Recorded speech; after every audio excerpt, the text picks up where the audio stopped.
Asalaamu calaykum waraxmatullaahi wabarakaatu dhammaan daawadayaal dhegeystayaal kusoo dhawaada barteena barasha baartaas oo uga barteen waxyaabaha la xiriira cilmiga shaybaarka. Maanta waxaan xooga saari doonaa inaan ka hadlo waxyaabaha la xiriira lab instrument ama laboratory instrument khaasatan waxyaabaha la xiriiro heating and temperature waxyaabaha ku saabsan. Part 2 ayaan kasoo part 1 iyo part 2 ayaan uga hadli doonaa haddii Ilaahay yiraahdo laboratory instrument.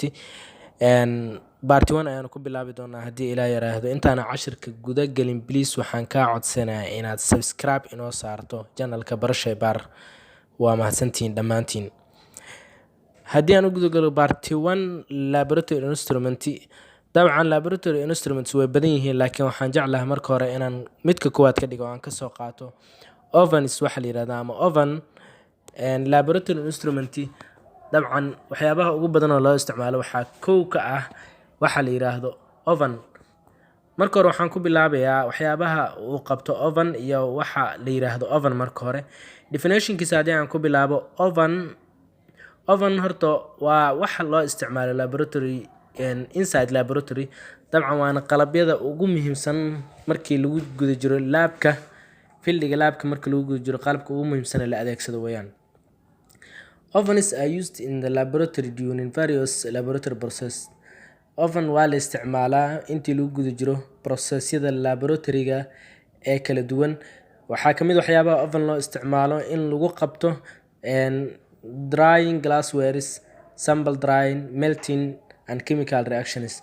Waxyaabaha uu qabto ama hawsha ugu muhiimsan ee laboratory-ga looga qabto ovens waxa weeyaan in uu maxaa la dhahaa glassware-ski lagu qalajiyo, in sample-ski lagu qalajiyo, in waxyaabaha ice-ka camal ah ama waxyaabaha aan maxaa la dhahaa liquid-ka camal ah melting loogu sameeyo maxaa la dhahaa, iyo in chemical reactions-ki lagu xafito oo la geliyo. sidoo kale levelska ama quality-ga and reliability-ga uu leeyahay ovenska way kala duwanaan karaan khaasatan asigoo drying sameynayo. wuxuu kaloo sameyn karaa sterilization wax la yiraahdo. wuxuu kaloo sameyn karaa wax la yiraahdo heating ayuu qabtaa maxaa la dhahdaa waxa la yiraahdo oven ama ovenska. oven maxaa la yiraahdaa marka asiga oven waxaa la yiraahdaa instrument that uses to use or to keep all lab instruments such as glassware iyo drier substances and melter substances. So an oven wuxuu u baahan yahay mar walbo quality control. wuxuu u baahan yahay in loo isticmaalo maxaa la dhahaa temperature. wuxuu u baahan yahay in loo isticmaalo maxaa la dhahaa room normal temperature oo aad geynayso oo aad garanaysid oo ugu tala gashay. sidoo kale aan dhahe time-ka uu u baahan yahay asna 99% time uu u baahan yahay. temperature-ka u baahan yahay waxa weeyaan oven 37% inaad geyso temperature-ka. sidoo kale inaad set up gareyso oo start uu ka bilowdo temperature-ka markaad set up gareynayso mar walbo inuu 37 ka bilowdo ku ahaado. oven sidoo kale sawirkiisan waa kan halkan idinkaga muuqdo dabcan waa arkaysaan sida u jeedaan. oven sidoo kale waxyaabaha loo isticmaalo way tiro badan yihiin laakiin sida caadiga oven lab instrument-iga waa midka ugu muhiimsan ee la adeegsado. dabcan daawadayaal dhegeystayaal waxaan jeclahay inaan halkan haddana mar kale idinku soo gudbiyo anigoo oven ka hadlayo types of lab ovens. ovenska waxaa ka mid ah noocyadiisa waxa la yiraahdo heavy duty ovens, nooca labaad standard digital ovens, nooca saddexaad hot box ovens, nooca afraad wax melting ovens, nooca shanaad high temperature ovens.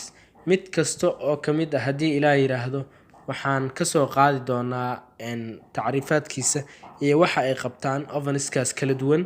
sidoo kale oven dabcan waxyaabaha ugu muhiimsan ee lagu qabto inside laboratory markii la joogo waxaa ka mid ah applicationska uu qabto. ovens covers selection of sciences. waan laga maarmaan in ay helaan warshadaha ovens labka warshadaha ay leeyihiin. sidoo kale research development markii la isticmaalayo ujeedooyinka la adeegsanayo loo adeegsanayo adigoo ku saleynaysid waa inaad development and researchkaas meesha aad ugu sameynayso labka ah waa inuu yaalaa oven. sidoo kale oven haddii aan kasii hadlo oo aan wax kale kasii iftiimiyo, waa in laga helaa laboratory kasta, hadduu ahaada agricultural laboratory, biomedical laboratory iyo waxyaabihii la xiriiro.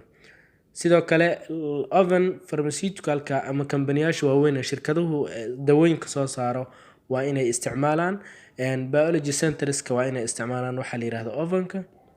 forensic science ama forensic centerska waa inay isticmaalaan ovenka, because laboratorygii ama fieldigan forensiga oo lagu sameeyo waxyaabo badan sida fixation, sectioning, imprinting, waxyaabahaas oo dhan lagu sameeyo waa in laga helaa oven waxa la yiraahdo. ovenka marka ugu sareysa ee la operate gareynayo temperaturekiisa waxuu yahay sida caadiga ah 300 oo degree centigrade, laakiin hadba waxay ku xiran tahay wadanka aad joogto. adigoo temperatureka normalkana markaad reagentska ku kaydsanayso ama glasswareska ku kaydsanayso ka dhigaysid 37 degree centigrade. dabcan traditional ovenska la isticmaali jiray way fara badan yihiin, waxaana loo isticmaali jiray fildiyo gooniya sida markuu qofka physics-ka cilmigiisa oo wax ka sheegayo kale waxay isticmaali jireen ovens oo u khaasa. electronicska markii la ikhtirac gareynaya ama waqtiyadii hore waxaa la isticmaali jiray ovens u khaasa. sidoo kale material processing markay dadku sameynayaan ama waxyaabaha elementska iyo elements kale marka isku dari jireen waxay isticmaali jireen ovenska. dabcan daawadayaal dhegeystayaal, oven intaan kuma soo koobi karno inaan ka hadalna, laakiin waxyaabaha ugu muhiimsan ee oven uu qabto ayaan halkaa kusoo koobayaa. yaan idinka iloobin, oven waxaa la yiraahdo waxaa loo isticmaalaa every lab oo kasta, sababtoo ah field kasta oo cilmiga maanta adduunka waxa uu leeyahay laboratory, hadday tahay veterinary, hadday tahay science, hadday tahay maxaa la dhahaa agricultural, hadday tahay biomedical caadiya, dhammaantood waxay leeyihiin laboratories. field kasta marka waa in laga helaa laboratorygaas ovens. intaas ayaan jeclahay inaan kusoo koobo cashirkii ku saabsanaa maxaa la dhahaa ovens oo aan halkan uga hadlayay maanta part 1 laboratory instruments, kuna aan soo qaatay waxa la yiraahdo ovens. waa mahadsantiin dhammaantiin, waa idin mahad celinayaa asxaabteeda ku xiran bartaan barashaybaar.